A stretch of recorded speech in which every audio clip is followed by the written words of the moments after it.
Salut tout le monde, on est de retour aujourd'hui pour la troisième et dernière vidéo concernant mon top 32. Donc ça va être le top 10 et puis il y a beaucoup de joueurs dans cette liste-là. Je pense que c'était pas des surprises. On savait qu'il allait être classé haut, on savait qu'il allait potentiellement être dans le top 10, dans le top 15. J'ai réussi à les classer dans l'ordre qui me convenait personnellement. Puis pour tout le top 32, il y a beaucoup de joueurs, surtout en fin de top 32, disons le 25 à 32, que j'aurais aimé les ajouter, ça se jouait pas à grand chose. Puis j'ai même été déchiré de certains joueurs que j'ai pas pu mettre certains joueurs dans cette liste-là, mais bon, c'est comme ça. Puis comme je le dis tout le temps, puis je le répète, mais je veux vraiment qu'on le comprenne. Moi, je suis pas recruteur, je fais ça vraiment pour le plaisir. Oui, je regarde beaucoup de matchs dans une année, 300, 400, 500 matchs de junior, mais j'ai pas la prétention de faire ce métier-là. Puis il y a des gens qui sont beaucoup plus qualifiés que moi qui le font avec succès, puis qui le font de la bonne façon. Donc c'est vraiment juste pour le plaisir. Puis j'espère que vous avez eu du plaisir, puis j'espère que vous en aurez encore pour le top 10 qui s'en vient.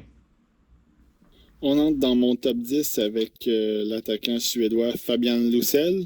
Ça a été une saison d'évaluation puis d'observation un peu bizarre pour moi concernant Loussel. J'ai regardé plus de la moitié de ses matchs dans la nationale avec Frölunda. La nationale, c'est un peu la ligue junior majeure du Québec de la Suède. Puis je voyais ses habiletés, je voyais le talent, la vitesse en zone neutre, mais il y avait des éléments de son jeu qui me chicotaient, notamment le long des bandes ou près du filet. Il utilisait sa vitesse pour entrer en zone adverse, puis plutôt que de couper au filet, ben il contournait le filet pour tenter un wrap-around, comme on appelle. Puis pour moi, il se compliquait beaucoup trop la tâche. Ensuite de ça, je l'ai beaucoup suivi dans la SHL avec Luleå. Puis j'ai vu un joueur différent qui simplifiait vraiment son travail. Il se tenait plus près du filet, il était moins fancy dans son jeu. Il créait autant de choses pourtant. Puis c'est ça qui était intéressant, c'est qu'il créait la même chose que dans le niveau plus bas. Mais là, il amassait pas de points. Il amassait moins de points en fait. Donc là, je me disais, les points, c'est le fun, mais c'est là qu'on voit à quel point c'est le travail puis la façon de jouer au hockey qui est intéressant, surtout quand c'est le temps d'évaluer des jeunes espoirs comme ça. Puis ça m'a plu. Ça m'a vraiment plu parce que je voulais le voir jouer un style un peu plus nord-américain, si on veut. Un style qui était un petit peu moins en périphérie, puis un petit peu moins essayer d'avoir des highlights là, dans le top 10 là, de TSN. Puis j'attendais de le voir aller au U18 pour vraiment me donner un dernier regard sur lui contre son groupe d'âge. Puis ben, je l'ai trouvé excellent dans ce tournoi-là. Oui, il y a eu des problèmes en défensive. Je l'ai trouvé mou par moment. Puis en attaque, c'était pas toujours élégant. On l'a vu notamment contre le Canada. Il y a eu beaucoup de difficultés en attaque à 5 contre 5. En avantage numérique, par exemple, ça a été excellent parce que justement, il faisait de superbes passes. Il mettait la table pour ses coéquipiers de façon magistrale. Donc ça a été très bien pour lui. Il a utilisé sa vitesse aussi. Au U18, je trouvais qu'en contre-attaque, il était très dangereux. On l'a vu marquer quelques buts, là, dont un spectaculaire, notamment contre les États-Unis. Fait qu'il a été capable d'utiliser sa vitesse, puis il a été capable d'utiliser son lancer aussi. Donc, c'est sûr que tu ne repêcheras pas ce gars-là en pensant qu'il va déranger les adversaires, que c'est un pitbull, là, puis qu'il va mettre tout le monde là, un peu sur ses gardes. Mais dans la bonne chaise, avec la bonne équipe, je pense qu'il est capable de ramasser sa part de points dans la Ligue nationale. Est-ce que ça va être un gars de 100 points? Ben, c'est sûr que non. En tout cas, moi, je pense pas. Je peux me tromper, évidemment, mais je pense que c'est un gars qui va aller chercher ses points, notamment parce qu'en avantage numérique, il va être bon aussi. Donc, à la limite que tu vas l'utiliser dans cette facette du jeu-là, il va être capable d'aller chercher des points parce qu'il est créatif, puis il a un bon lancer aussi quand même. Donc.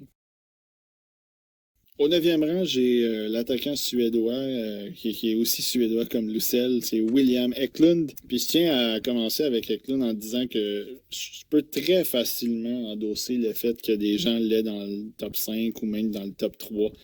Moi, je l'ai plus bas, puis c'est vraiment pas à cause que je l'aime pas en tant que joueur.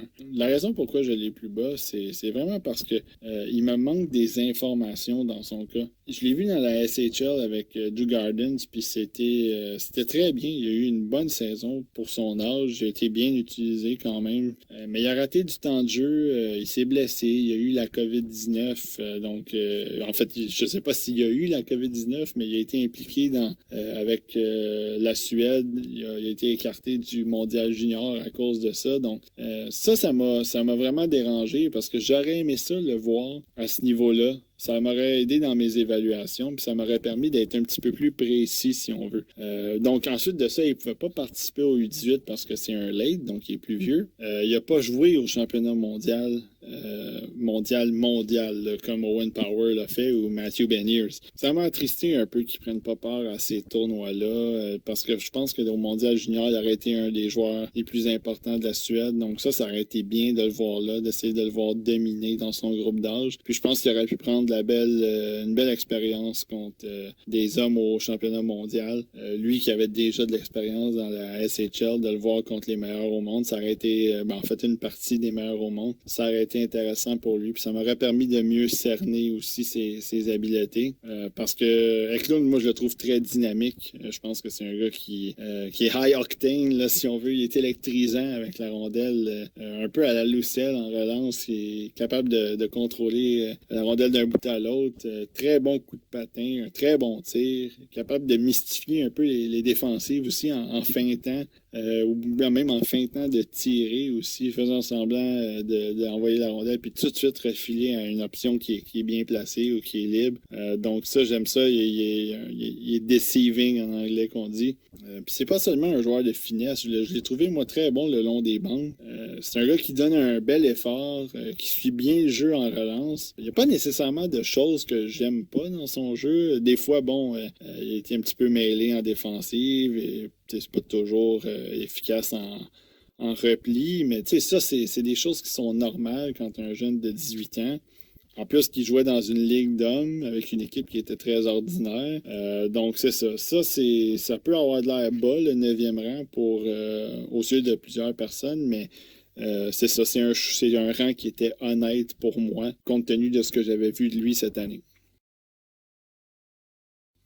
On arrive dans la portion de ma liste où ça se joue vraiment à de minces détails parce que les joueurs qui sont dans ce top 10-là ou dans le top 5, ils ont tous des belles qualités à développer. Là. Il n'y a pas de joueurs dans cette liste-là qui manquent d'habileté ou qui ne devrait pas être là.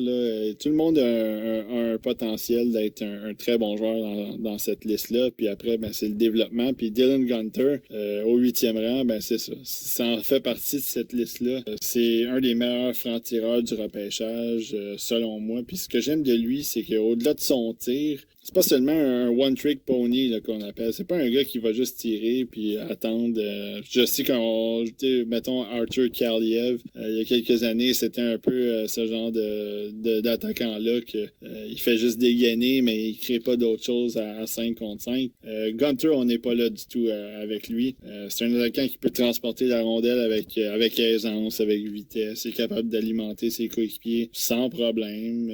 En relance, moi, je l'ai trouvé dangereux. Vraiment. Je ne l'ai pas trouvé que c'est ça, c'était juste un gars qui attendait de tirer, était capable de transporter la rondelle lui-même, puis de s'arranger avec ses oignons, comme on dit. Puis il sait où se placer pour pouvoir utiliser son lancer. Il est capable de se faire oublier, puis d'être près du filet aussi. Des fois, c'est juste une question de s'avancer de 1 mètre ou 2, puis d'être juste en meilleure position pour décocher un tir, puis battre les gardiens de vitesse. Puis c'est ça, c'est pas pour rien qu'il marque des buts partout où il passe, le Gunter.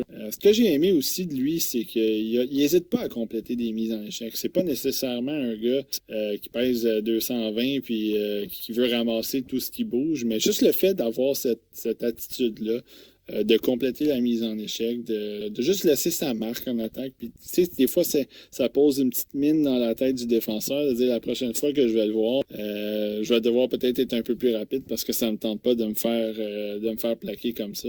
Donc, c'est toujours intéressant, ça, de voir un gars de talent comme ça, qui est capable de se salir le nez de temps en temps. Puis au U18 cette année, c'était pas le plus flashy là, pour le Canada, mais je l'ai trouvé très efficace dans les 3 zones. Il a été capable de s'impliquer de plusieurs façons, puis en défensive aussi. brisait des jeux, se repliait. Donc ça, c'était quelque chose qui était bien dans son cas. C'est pas un gars défensif, mais juste le fait d'avoir cette capacité-là d'aider la défensive puis d'aider les défenseurs, ben ça, c'est intéressant. Puis Gunter, c'est pas un espoir parfait, là, loin de là, mais je pense que les outils, ça, on va pour se développer en un très bon marqueur, puis qui va être capable de s'impliquer en défensive, qui se fera pas toujours prendre à contre-pied, enfin, en défensive. Donc, on pense aux Ducks, là, peut-être, qui vont repêcher troisième. Ça serait un espoir qui serait très bon à développer pour eux dans leur programme, dans leur groupe, en fait, parce que ils ont des bons passeurs aussi, comme Zegras qui est là, puis en défensive, il y a du travail pour l'alimenter avec un gars comme Drysdale, disons. Au 7e rang, j'ai l'attaquant Mason McTavish, qui d'habitude joue pour les Peas de Peterborough, mais là, il était en Suisse cette année. McTavish a eu une petite montée de popularité depuis quelques semaines, puis moi, j'étais très content de ça. J'étais content qu'il y ait un petit peu d'amour de son côté, parce que moi, je trouve que c'est un joueur spécial, McTavish. Un peu comme Gunter, McTavish, c'est un gars qui est capable de dégainer avec vitesse, puissance, son lancer. Là, c'est une vraie arme là, de destruction massive, là, si on veut. Moi, je l'ai devant Gunter parce que pour tous des petits détails, en fait, qu'il fait dans son jeu qui accrochent l'œil.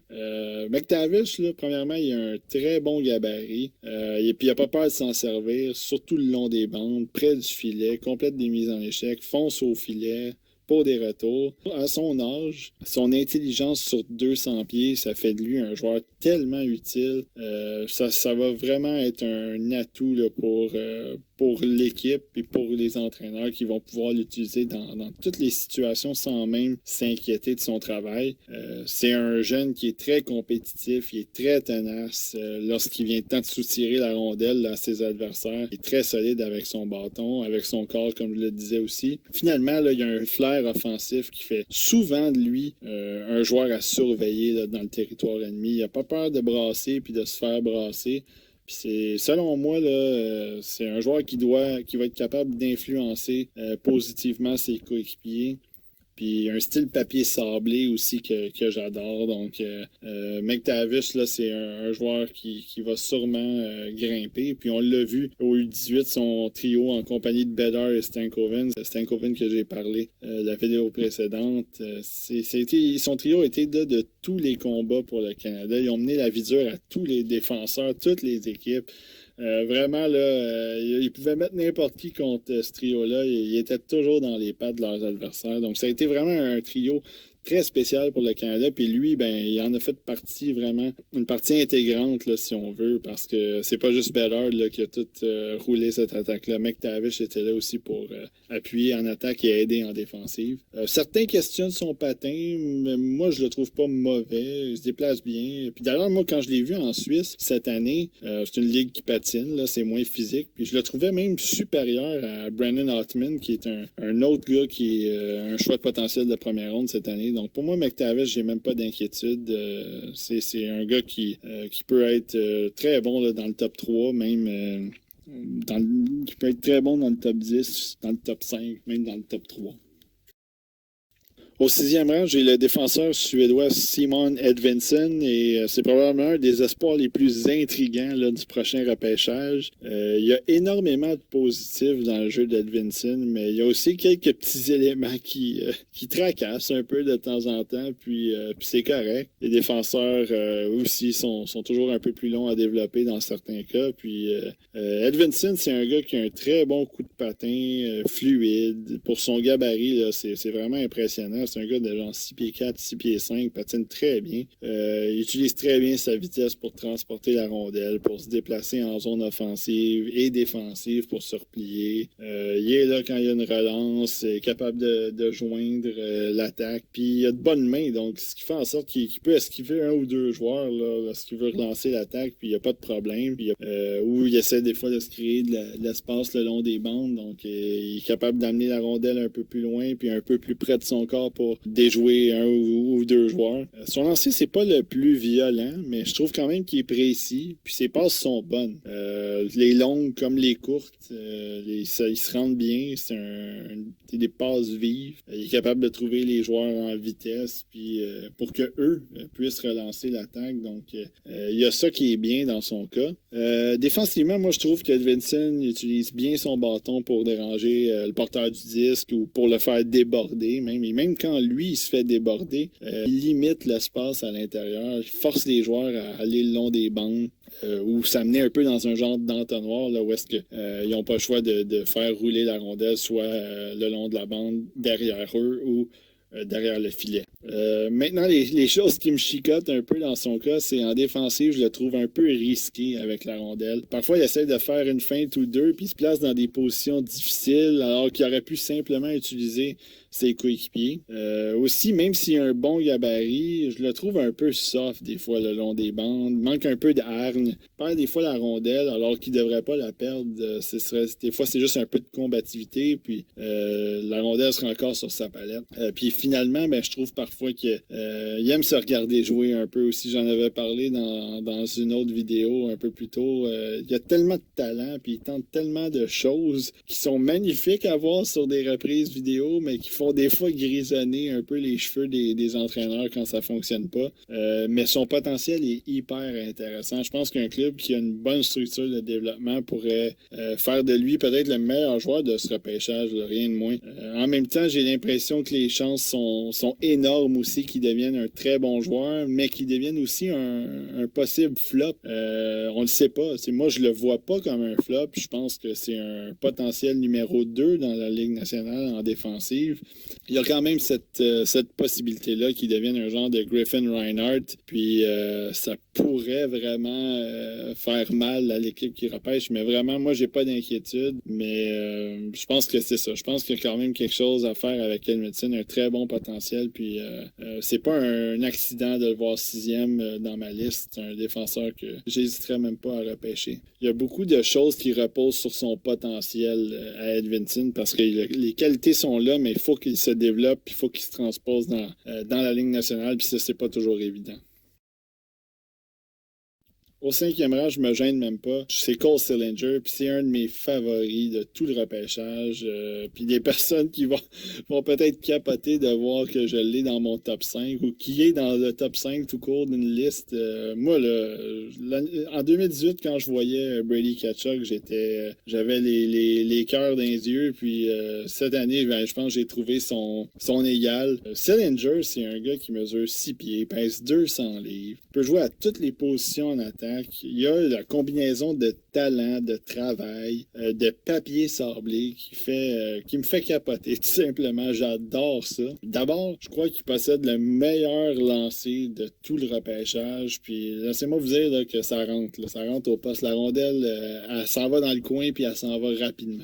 Peu importe où il est en zone offensive, il est une menace. Si la rondelle est sur sa lame de bâton, là, tu dois absolument le surveiller parce que s'il prend un tir, s'il est bien placé pour prendre un tir, ça va être vraiment un tir que le gardien va avoir beaucoup de difficultés à arrêter. Il pourra avoir un retour ou tout simplement la rondelle va aller frapper la bouteille en arrière. Là. Donc, même quand il est statique ou en mouvement, il faut toujours garder l'œil sur lui. Il bat les gardiens clean grâce à un tir des poignets précis. Mais il y a aussi assez de mains pour te sortir une fin du dimanche. Là. Il est capable de sortir de tes souliers. Il y a ces habiletés-là.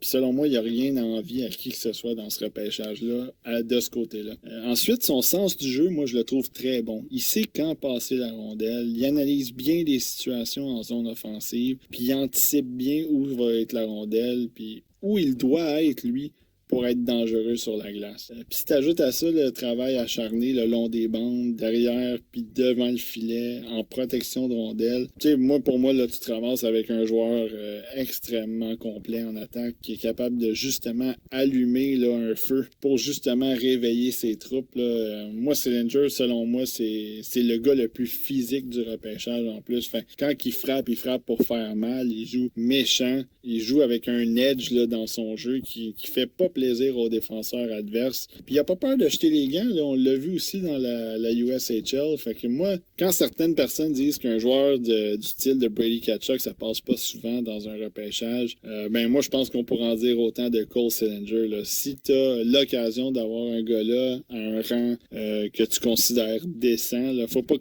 que tu hésites une seconde. Il faut vraiment que tu le prennes parce que il peut changer ton attaque vraiment. Je pense que son coup de patin pourrait être meilleur. Puis s'il était un petit peu moins perdu par moment en défensive, ça serait bien aussi. J'aurais pu le même monter jusqu'au 2e rang là, dans ma liste. Rien de moins. Il est aussi intéressant à voir aller à mes yeux que n'importe qui dans cette liste-là. Puis il est arrivé dans la USHL en janvier, puis il a trouvé le moyen de gagner le titre de recrue de l'année. Il a marqué 24 buts en 34 matchs. Ça a été dommage qu'il n'ait pas pu participer au U18 pour le Canada parce que j'aurais aimé ça le voir dans ce tournoi-là contre des jeunes de son âge. Puis le voir brasser un petit peu, là, ça aurait été spectaculaire selon moi. Au 4e rang, j'ai Matthew Beniers. Puis comme je suis un grand fan des Wolverines du Michigan, ben j'ai eu l'occasion de voir Matthew Beniers à plusieurs reprises cette saison.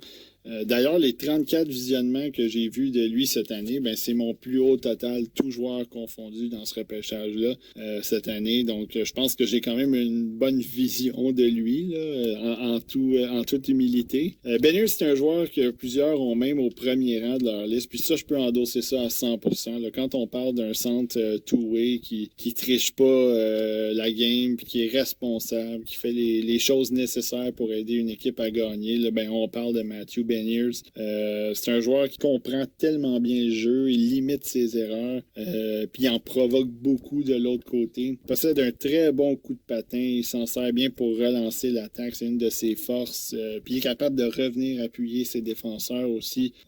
Donc c'est ça, il aime contrôler la rondelle, puis ça lui sied bien là, parce qu'il a également une bonne vision à l'attaque, il est capable d'alimenter ses coéquipiers. Donc quand la rondelle est sur sa palette, c'est pas une rondelle perdue, là. Tu sais qu'il va se passer quelque chose. Puis on peut le voir en avantage numérique. Des fois, il décoche de bons lancers de qualité. Ça a l'air surprenant comme ça, mais il est capable d'être une menace là, à ce niveau-là. Puis il peut être un genre d'appât aussi, justement, en avantage numérique. Des fois, on le surveille un peu trop, puis là, hop, il passe la rondelle à des coéquipiers libres ou dans les ouvertures au bon moment. Donc, c'est ça. Il y a ce côté-là offensif aussi qui est un peu intéressant. Puis c'est un centre qui est constamment en mouvement, qui est actif, qui a une très bonne éthique de travail. C'est irréprochable, selon moi, son éthique de travail, puis c'est impressionnant pour un jeune de cet âge-là. Puis c'est ce qui fait qu'il gagne beaucoup de batailles le long des bandes. Il sort souvent avec la rondelle. Donc ça, c'est quelque chose qui est très bien. Fait que personnellement, moi, je vois pas de faiblesse dans son jeu. Fait que vous vous demandez peut-être pourquoi il est 4e. Ben, c'est simplement que, dans le fond, moi, je suis pas sûr qu'il peut devenir un centre numéro 1 dans une équipe qui aspire à gagner la Coupe Stanley. Donc, j'ai encore un peu mes réserves côté upside offensif, mais de l'avoir en soutien en tant que joueur de centre de 65-70 points qui pourrait gagner le Selkie. Pour moi, c'est excellent. Puis, 4e, ben c'est ça, c'est pas un 4e, c'est pas un défaut. C'est un bon 4e dans son cas. Puis moi, Matthew Beniers, si je le vois sortir premier ou 2e au repêchage cette année, ben je vais être le dernier surpris. Mais pour ma liste, moi, je l'ai 4e. Puis au 3e rang, ben, j'ai son coéquipier avec les Wolverines, Ken Johnson. Puis là, ça aussi, ça peut peut-être faire froncer les sourcils certaines personnes, mais parce que je l'ai plus haut que la plupart des observateurs. Puis moi, je trouve que c'est bien tant mieux comme ça. Je suis conscient qu'il y a des choses à améliorer, puis il y a des choses qui irritent peut-être certaines personnes. Mais moi, quand je regarde Kent Johnson jouer, ben j'ai les yeux bien écarquillés parce que c'est des mains par-dessus des mains par-dessus des mains. Là. Il a du talent jusqu'à demain matin. C'est un magicien avec la rondelle. Puis on l'a vu là, déjà marquer des buts de type Michigan là, quand il était dans la BCHL. C'est un gars qui est spectaculaire. Il peut jouer à toutes les positions production en attaque, mais je le vois un peu plus à l'aile parce que son jeu défensif est quand même moyen. Donc, à l'aile, c'est un peu plus facile. Ce qui est particulier avec Johnson, c'est qu'il y a une drôle de combinaison de jeu lent et rapide à la fois. Tu sais, il prend souvent son temps avec la rondelle, il temporise le jeu, il évalue ses options, mais tout semble se faire rapidement malgré tout. C'est ça qui est bizarre. C'est qu'on dirait qu'il pense le jeu plus rapidement que tout le monde. Alors, on dirait que ses mouvements sont lents, mais en même temps sont rapides. Son contrôle de rondelle est hors pair. C'est un joueur qui patine bien. On dirait qu'il y a un élément de nonchalance dans son jeu, mais tout est calculé dans sa tête quand il joue. Il analyse le jeu très rapidement. Puis il a un très bon lancer aussi. C'est ça qui est intéressant. C'est pas juste un passeur, c'est capable de finir aussi. Mais son tir du revers, là, c'est spectaculaire. On l'a vu marquer un but cette année contre Minnesota. Là. Une feinte magistrale puis un tir directement dans le haut du filet. Tout dans son jeu nous rappelle un peu un Patrick Kane, sans nécessairement dire que c'est un gars comme Patrick Kane qui peut gagner le trophée Hart ou le trophée Hart Ross.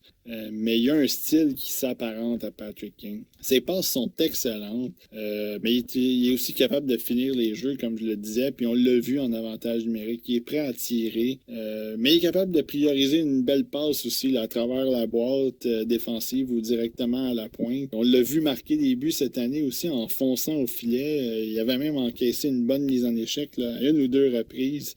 Fait que c'est pas seulement un gars de finesse pur et dur, là, si on veut. Comme c'est souvent le cas avec les jeunes joueurs talentueux, ils aiment se regarder jouer un peu de temps en temps. Puis j'en parlais tantôt avec Elvinson, c'est un peu le cas de Johnson aussi. Puis ça me dérange parfois dans son cas. C'est beau se passer la rondelle entre les jambes dans la NCAA, mais dans la LNH, tu peux pas trop t'amuser avec ça parce que tu vas non seulement te la faire enlever, mais tu risques de t'exposer à des bonnes mises en échec. Puis, c'est ça, tu veux pas exposer ton corps comme ça parce que Johnson, déjà, c'est pas un si gros gabarit que ça.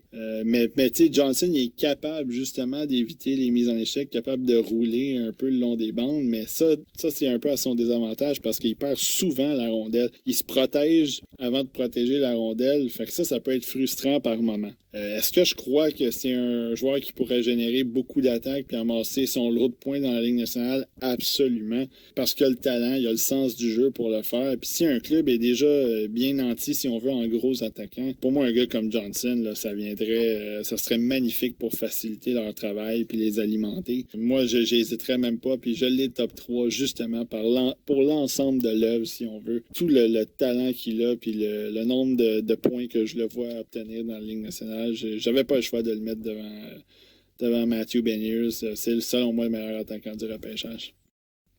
Au deuxième rang, je sais vraiment pas ce qui se passe dans les gènes de certaines familles, mais les Hughes en ont de très bons. Au deuxième rang, j'ai Luke Hughes, qui est le petit frère de Quinn et de Jack Hughes. Puis, Luke, il a vraiment le coup de patin, l'excellent coup de patin des deux autres. Puis c'est quelque chose qui va le rendre utile assurément dans la Ligue nationale, à mon avis, même si c'est un gars qui devait, je dis n'importe quoi, là, de ne pas atteindre son potentiel offensif. Il serait toujours utile, selon moi, à cause qu'il patine puis il est très bon dans les trois zones. Puis j'ai trouvé dommage là, qu'il se blesse puis qu'il rate le U18, mais je l'ai vu assez pour l'élever au deuxième rang. Puis si on exclut sa vitesse, c'est un défenseur qui est agile dans toutes les directions, qui patine bien de reculons, puis il se fait rarement battre à 1 contre 1, contrairement à Quinn Hughes, qui avait déjà des difficultés là, de la sorte avec les Wolverines à son année de repêchage, puis ça s'est poursuivi un peu dans la Ligue nationale. Luke, il a de bonnes mains, il a une capacité à dicter le jeu puis à faire progresser l'attaque qui le rend assez spécial à mes yeux. Il est capable de transporter la rondelle, mais il est capable de la distribuer aussi. Il a une très bonne première passe. Puis j'ai trouvé qu'il se portait un peu moins en attaque à 5 contre 5 quand il jouait à Sean Barons, mais sur l'avantage numérique. Il était capable d'agir comme un genre de corps arrière. Il était capable de décocher des tirs, mais vraiment bien gérer la rondelle, positionner un peu tout le monde, là. Ça, c'est vraiment une de ses forces. Puis Il a un bon tir des poignets, justement. Puis sur réception aussi, il est capable de décocher. Mais vraiment, je trouve son lancer des poignets, il est précis, puis il est assez fort, mais il est aussi capable, il utilise bien les joueurs devant lui pour bien positionner la rondelle, puis faire en sorte que le gardien, en cherchant la rondelle, il a peur de vue, puis finalement, il se trouve dedans le filet. Luke est capable de faire des jeux instinctifs et rapides en espace restreint. Il est capable de sortir la rondelle d'une petite mêlée, si on veut, près de la bande, puis de déjouer un joueur pour se donner une meilleure option. Puis il est capable justement de se créer de l'espace le long des bandes à cause de ça, puis pour revenir vers le centre. Là. Il a de très bonnes mains pour ça.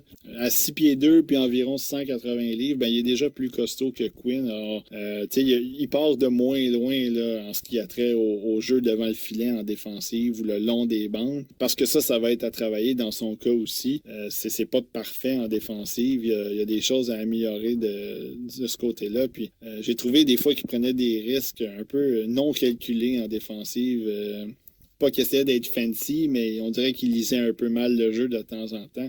Ça causait des situations difficiles pour ses coéquipiers. En gros, moi, je l'ai placé deuxième sur ma liste parce que je trouve qu'il y a déjà énormément d'atouts offensifs, que le potentiel à travailler pour l'amener un jour à peut-être être un numéro 2 qui joue dans les deux sens, ben il est là. Puis que son jeu défensif est déjà bon aussi. Donc, pour moi, oui, il y a des choses à améliorer, mais moi, si je le compare à Edvinson, je trouve Hughes plus engagé en défensive, puis dans l'ensemble, dans son jeu, je le trouve plus talentueux, donc j'avais pas le choix de le mettre deuxième de mon côté.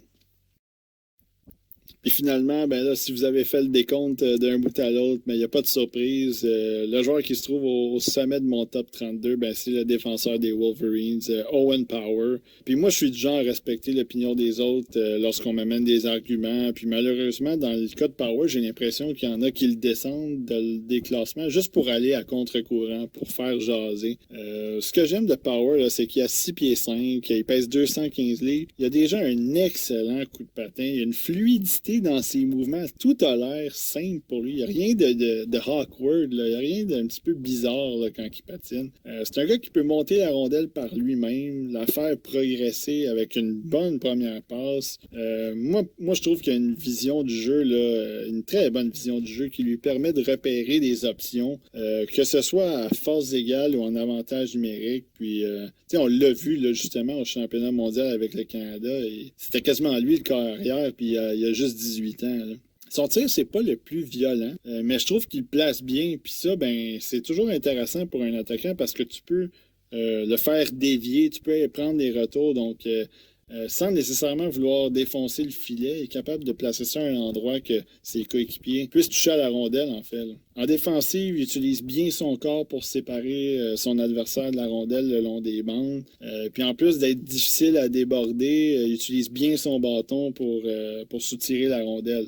Donc ça, côté défensif, je pense que il y a du travail à faire, mais il est là à ce niveau-là. Power, il n'est pas parfait, comme tous les autres espoirs, mais je trouve qu'il s'égare un peu.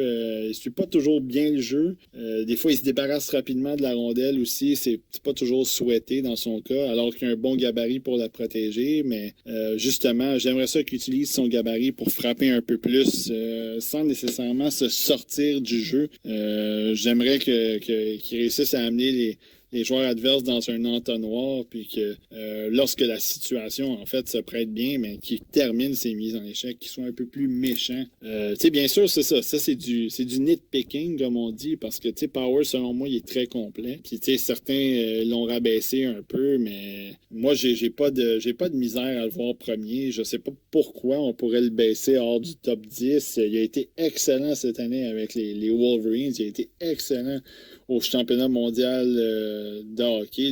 L'entraîneur-chef Gérard Galland a été élogieux à son endroit. Adam Henrique, son coéquipier, lui aussi, il n'en revenait pas comment il était bon.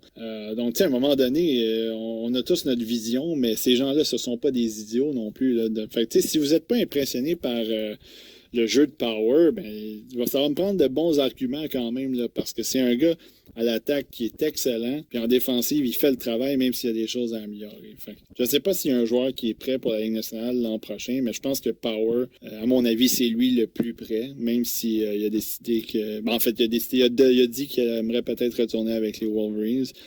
ce qui serait pas une mauvaise idée, juste pour peaufiner certains aspects de son jeu, puis qu'il puisse vraiment s'imprégner de la NCAA. Donc, ouais, mais Owen Power, c'est mon numéro 1, puis écoute, je l'ai numéro 1 depuis plusieurs mois déjà, puis je l'avais deuxième en avril 2020, donc ça a toujours été un défenseur que j'avais sur mon radar, puis j'espère qu'il va arriver dans la Ligue nationale, puis il va tout de suite avoir un bel impact, puis qu'il puisse se développer pour devenir un des défenseurs dominants là, pendant 10-15 ans. Là. Donc, c'était mon top 10 qui vient compléter mon top 32.